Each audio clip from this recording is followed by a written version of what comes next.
What's up, my love? This your girl Diamond, and I'm here with the final episode of Love and Hip Hop Atlanta, the finale. Thank God it's here, y'all. Let me just go ahead and run right through. I don't even have my whole entire setup. I'm holding this because I really like see my fingers all in the camera. Let me go ahead and get into this. So we are opening with the grand opening of Press 2.0, Rashida Store. Everything was a roller coaster to get here. Now we're here. Spice. Spice is there. She's being congratulated on her album by Carly, Sierra, and Eric.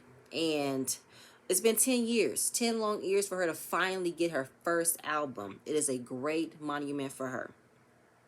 Um, it was asked by Sierra about what was happening at the Wendy Williams interview. You said you were single.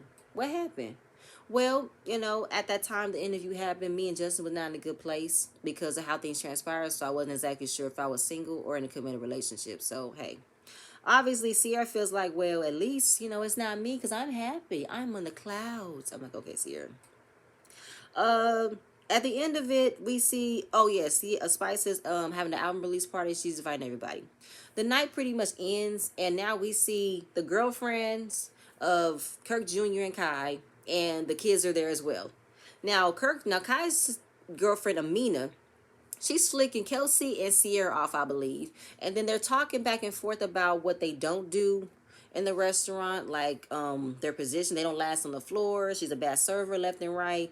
And like y'all got beef because I ain't got time to be fighting no hoes. It's literally going back and forth the whole entire fight. Amina's girlfriend was on some rah rah shit, and I think she did too much because she felt like she could say what she wants to say because Kyle is her man. Kai's her man. I'm like, does that mean he holds some type of position, like like an instant I got a bump, an instant position where you can't be touched? That's how Sierra felt. So y'all both y'all girlfriends feel entitled because they dating Rashida Frost, Kirk Frost kids. Okay. So at the end of the day, not the end of the day. Sorry, Kelsey felt like the entire bonding, the entire family, the sisterly bond, brotherly bond that we had has been strained since y'all had girlfriends, and I feel like it's family over bitches. That's what Kelsey said. A fight breaks out between all of them. And it's like, what the hell is going on? Why would y'all do this at your mother's grand opening?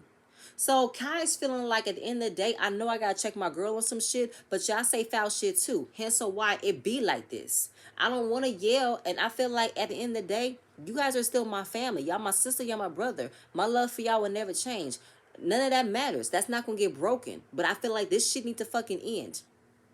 And of course, Kelsey like it's bad timing, bad timing. Y'all shouldn't be fighting, period. You know what I'm saying? Now I don't know what it is about these girlfriends. I don't know what it is about this whole family dynamic. That's why you can't hire family in your restaurant. They don't care. And Kirk is like, what the hell is going on? Why y'all bringing Bistro to press? This is supposed to be a family. This is supposed to be a congratulatory moment for Rashida.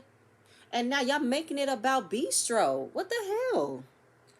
Like it was disappointing. I can't even remember exactly, but all in all, it was just a back and fight. Even the girlfriend Amina, she is causing a ruckus. All the security guys trying to hold her back. She's clonking over tables and chairs and shit. It's like too much. Y'all get the fuck out. Even though the party was over, there were still people present to see everything, and that's still an embarrassment. I'm done with that. Jock has a basketball game for all the fellas, and he wants to do a mental check to see where everybody else is at, where their heads at, because what he was going through with Amani, it was a definitely telling story. And when he saw Scrappy's post, he's like, yo, I need to talk to my brothers. We all need to check on each other from now and again because we don't know what everybody else's situations be and the how serious it be. We can never realize that. So falling onto the guise of men. Men go through really hard times. Men go through struggles with the constant pressure of providing, being the father, being the husband, being everything that he needs to be a man. You know what I'm saying? It's a constant battle. My hand's getting crappy. It's a constant battle. And I'm like, you know what, you're right, Jock. And it does suck in the dynamic of being a man growing up. You're not allowed to express your feelings. It's being said to be weak, and you're not a man. Men can cry. It's okay to cry. So, we even find out from BK, who was MIA the entire time. Now we see him here. He admits that he has suicidal thoughts and almost committed suicide 3 years ago. I was like, what happened to you? But he felt like, I'm not going to let mess up my day. I'm not going to let that mess up my life. I'm not going to let some trauma take me out. That's not going to happen. Safari, he comes out and say, you know, now that I'm going through a divorce, I realize it's very that way, because it's not healthy to be in a relationship that you are constantly arguing. He doesn't want his kids to grow up with that. And I'm not mad that he said that. And even though it's him running away from him, you know, being responsible and taking on the role of a husband, which he signed up for when he married Erica. But if he felt like we were never meant to be in this capacity as a marriage, I think we're better as co-parents. I can't get upset with him for that. Scrappy is hearing him, and oh no, sorry, I want to get this all out first. Safari also said in his past relationships, he was told by women he had a wall up, and they say he might be running away. For them, it might be running away, but for him, it's avoiding a situation. He wants his kids to grow up happy, not grow up in a toxic environment where yelling is considered good. No. Scrappy knows what he's going through in his marriage. He felt like as much as the stuff I was going through, my issues, my mental illness, she was too. And we need to come together and figure it out. Once he said that, he looked at Scrappy and said, I think Scrappy is giving up too easily in his marriage. I think he needs to work hard and try again. I feel like no. No. I think they got together too soon, and the pandemic definitely forced them to realize that they wasn't ready to be married. They wasn't ready to have this happily ever after. They was not ready. Because Scrappy loves Bambi and Scrappy wants to make this marriage work. It's not saying that Erica and Safari don't love each other. I don't think that they were ready for this type of situation. They weren't ready for this type of commitment. And yeah, so you know he wants to give it a try. One more try to make it work. And Safari's like, you know, I can't say, I'll be lying to myself if I want to say I want to keep going when I don't feel like when I feel like I don't want to. I feel like we did what we could do. We did what we could try. I'm done trying. It's done. It's done. So we said, Kirk, how you been? You know, I haven't. What's going on with you? Y'all want to know what's going on with me in my situation? Man, the whole thing about what happened at Prest, my kids were fighting, talking about some shit that happened at the bistro. It was just a mess. And at the end of the day, he felt like what issues they were fighting over is redundant. They say, y'all are some spoiled brats. Y'all think this shit is cool and funny to fight an establishment that your mother and I both built with the blood on our backs, the money that we've been blessed to have, and this is how y'all treat it? Yeah, my dad never got me a car. My dad never got me a job. I had to stand in the welfare line. I went in the welfare line and got bologna and cheese. I had to, you never sold weed. You never sold dope. You don't understand the struggles that I had to go through to get to where I'm at. So you guys don't have to work as hard as me. You guys don't have to experience the same struggle as me. And this is how you treat me. This is how you pretty much thank the blessing that came about your way. How you don't have to work like this. You don't have to struggle like this. Things just handed to you. And he just breaks down and cry because he cannot believe all the hard work he did to get to where he's at, and it's not appreciated. And I was like, wow, Kirk. I think that's the first time I seen you cry, because the entitlement that some of these kids have, especially when they have rich parents, they act like it's all good. They don't know the realization and the hard work it takes to be where I'm at. This wasn't given to me. This was not given to me, the entitlement. And it feels like, how hard do you have to beat in a kid's head for them to realize this shit is not free? You acting like this on TV is not cute. You fighting over stupid shit is not funny. Like, this shit could be taken away in a minute. But you guys won't know what to do because I pretty much raised you to never feel like you have to, struggle, feel the hard times. You guys were entitled. I gave you everything you wanted because I didn't get what I wanted. Oh my God. And he felt so supported by all the men by saying, you know what, we hear you and we know what you feel. And he said it's a definite eye opener when sometimes you don't know what the other person is going through and you don't know what you're feeling until you break down. It was. But that was a really good scene for me. Spice is celebrating her first album. It's all good considering how long it took for her to get there. She thanked everyone for being there. She even invited Justin. Wasn't sure if he came, but he did. And they had a talk. She apologizes for saying she was single on the Wendy Williams show because she felt like if he was on the Wendy Williams show and he said he was single, she would have felt some type of way. So the fact that he had a petty way of feeling like, I'm not supporting her, that's what she did to get back at him. But they love each other and they gonna work through some issues left and right. Scrappy sets up this. If you guys ever watch Martin or New Jack City, it was this round table black warehouse thing where Martin went to get down to who took his CD player. I'm sorry, but that scene had me dead, and I instantly went to New Jack City. Right when Wesley Snipes was coming down, I was like, "Oh my God, I love that scene." He wanted to know what happened in Dubai, but it's been a lot of he say, she say. You got Yandy, MNDC's Mama D, Sierra, and Bambi. So he walked in with the stuffed dog, the cigar. He's like, let's get down to business. Who said what? So he looks at Sierra. It's like, it ain't say that wasn't me. Well, who said it? Well, Mama D told me to come into the palace. And she said what was going on. And I said, Bambi might be considered might be considered divorced. She wants to separate. And but I've never said nothing about money. I never mentioned money. I never said she was taking his money. All I said was she was thinking about getting a divorce. That's all I said. So he looked at his mama. Mama, you think you might have misunderstood the information? I might have. Was you tipsy when you heard this information? I was. I'm not going to lie. Okay. What have we learned? I'm learning not to go in the fucking palace no more. She said, Mama, don't invite me to the palace no more for your shit. I don't give a damn. I don't care. So everybody left. I don't know why Yandy and Mendices was there. Why were they there? Because it was their trip. Yandy and Mendices had no reason for them being there. They're not the saving grace for this season. They're not. They're the worst. Never mind. I'm going off. Never mind. So he told Bambi to stay so they can have a one-on-one. And while he was going through his mental illness, well, not mental illness, his mental breakdown, he did not realize so is she. And they love each other. And they want to get back to being them and learn how to talk to each other.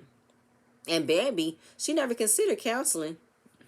But she realizes that could be a good thing for us. And we need to figure out a way through our antics, come with a better way of speaking to each other. And just, get back to being them. So I love that. And their individual mental health. I'm like, all right, cool, I got that. Safari. He's at the house trying to get some things. He hasn't been at the house for a while. And he wants to have a co-parent talk to Erica. They need to get this co-parent situation down. So they sit down and talk. As far as things goes, things are not, cool, because obviously he is still feeling salty how she just dropped the divorce bomb on him on social media. But at the end of the day, he said, no matter what goes on between you and me, I want to be 100% for my family. Erica, she gets sad because he said, oh, your family? You don't have a family. He's like, yes, I do. This is a family. No, it's not. This is a broken family. You want your kids live in a broken home? There won't be in a broken home. Yes, they will, because I'm going to be here 24/7 by myself while you get to live your life, wake up when you want to, do what you want to, nothing to stop you. And I have to do it all by myself, be a mother and a father to our children. Our son's about to be born in a few weeks. Do you not understand that? With this scene, at the end of the day, I felt like Erica really wanted the picture perfect family. The white picket fence, the mother, the father, and the dog. She wanted it. And I think since the divorce did not wake Safari for him to change and say, I'm fucked up, I'm going to do better, I want my wife, I want my family, he don't mean that. He don't want it. And that definitely hurt her. And I can understand why it hurt her. But Safari felt like me and you, as a married couple, that doesn't work. It's too many fighting. It's too many arguments. And I don't want my kids to grow up in that. So with the whole broken home thing, they won't be in a broken home. Not unless you keep on thinking it that way. Because Safari doesn't want to argue. He doesn't like to argue. You feel like screaming and arguing is supposed to be the best thing. It's not really. It's not. And she just keeps saying, you free, you free. He's like, I'm not free. I don't want to live my bachelor life. I just want to be, present for our kids. I want us to be a good family. And Safari has taken responsibility. He said, I didn't take responsibility for things I've done that caused her pain. But I also feel like, you know what? It's better for us to be like this. It's better for us to be in a much better predicament for our kids instead of you like forcing something that doesn't need to be forced. And that's another thing. You can only want to be married if both parties want to. Safari doesn't want to be married, but he doesn't want to, completely what's the word? What's the word I'm trying to find? He wants to be married, of course, but he feels like me being married and the way we go about it is not healthy. And Erica, yes, because the last time that they had a fight, it was a huge fight. She's yelling and screaming, picking up sharp objects, throwing at him, and he called the police to protect himself. But at the end of the day, he's pretty much like, no, not him. Oh, yes. He just, me and you will not last. We won't. But Erica said, you won't put us before you. If you put us before, if you love us the way you love yourself, then yes. If you put us before you, yes. If you do everything else if you care about everything more than yourself, then yes. She was waiting for that epiphany that he's willing to like come home and do what he wants to do, but Safari doesn't want to. And I can't be mad that he feels like I'd rather be a father to my kids than be in a miserable marriage. And that could probably bleed into my kids' lives, and that's not going to be happy. That's not going to be healthy. So at the end of the day, that's how it has to be. At the end of the day. So obviously, Erica felt, bamboozled and scammed on how the man that she loved doesn't want to fight for it. He doesn't want to fight for her. All he wants to do is fight for the kids, but not want to stay in a marriage and fight for the kids and the wife. He doesn't want to do that. And Erica is definitely feeling heartbroken from it, but I understand that. But I also understand the fact that, you guys were both toxic people to be together in the beginning. Y'all both need some time to heal from each other. Y'all both need time. I don't know if y'all can get back together. I have no idea what the internet is doing to us right now when it comes to y'all. But I feel like y'all definitely need to separate. Moving on. Kirk. He has a family meeting with the kids and wanted to understand what the hell was happening. What was the argument? And he just felt like at the end of the day, y'all shouldn't be arguing like this. Y'all can't be placing the blame game on the girlfriends. Take a look in the mirror and say, you know what, I fucked up. I apologize for my part in this. And at the end of the day, the whole thing with Frost Bistro, I'd rather sell the bistro than to have y'all fight like this. Because this isn't cool. This isn't healthy. This isn't right. And at the end of the day, we fired the girlfriends. And now we got to fire y'all. Y'all can't be working like this. To better our friendship, to better our bonds of family, we can't work together. Kelsey agreed, Kirk Jr. agrees, and Kai agrees because they never looked at the business and the family would ever be apart. So cool. But they do want to help them start their own businesses and become entrepreneurs. All right, cool. Oh, my finger. Oh, that's so terrible. I don't like that at all. I don't like that. So then we get to the whole, the last affirmations of the cast. Yandy's happy she came to Atlanta. That was Mendice's dream. Loving their family, being together. Okay. Rennie. Let me hurry and get this out so I can go ahead and just give my whole entire opinions. Rennie is happy. Her music's on track. The tour is coming, and she's happy that her kids are here with her full time. Don't know what's going on with her mother, but they will be moving on. Moving forward in their relationship. Bambi. This year was a lot, but they want to make it work, and they're bringing a new baby and finding out things that are most important to them and sticking to that. Let's stick to what's making us happy. Let's stick to our family. Young baby. She started this year looking for love, but turns out her love was in her pockets by signing this label. Cool. Jack. He's open to a new venture with this new rim shop. His son actually knows the difference between what's real and what's fake, and he's just sky's the limit to bettering their relationship. Amaretta. This year was about finding her voice, expressing her childhood through her music, and now finding more ways of talking to her mom instead of sweeping things under the rug. Rashida, this year has been a long journey for them, but the love is strong and they're going to be the best that they can be. Carly realized that her baby's not a baby anymore. She's going to love her and just let her grow up. Sierra, the end of 2020, she was engaged, but then the end of 21, but again, in 2021, she was in a happy relationship. She's now closed on a house and preparing for this baby. Sky's the limit for both of them. They're both successful, and she is so happy. Erica, she gave birth to a beautiful baby boy. Safari was attending, and just, figuring things out. She has to heal. He has to heal. He was never going to miss his son's birth, and they need to heal about their ways and become a better version of themselves. And that was the end of the season. Thank God. Now, let me give my little quick tidbit on this. This was a waste of a season for me.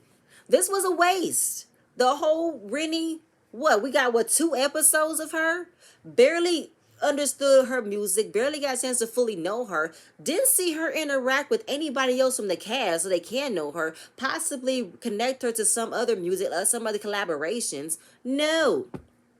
Amaretta, I thought she has a bright future, but that was it. All we got was using her childhood as her voice for her music, her mama not giving up, information, her mama not understanding what she did.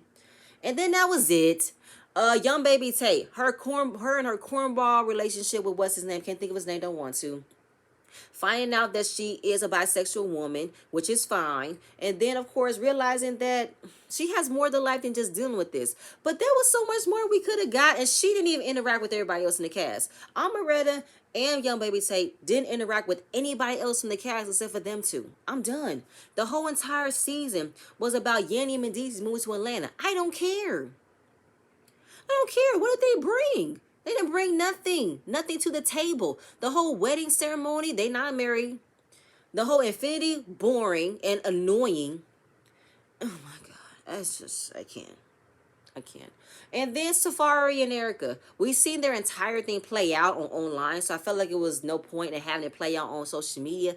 And then the comparison to what's happening in between the seasons and in between what's going on social media. I'm done, y'all. I'm done. I'm done. No, I can't. I'm done. There's nothing more for me to say. Please stay tuned for my next video, and I'm going to see you guys later. Bye.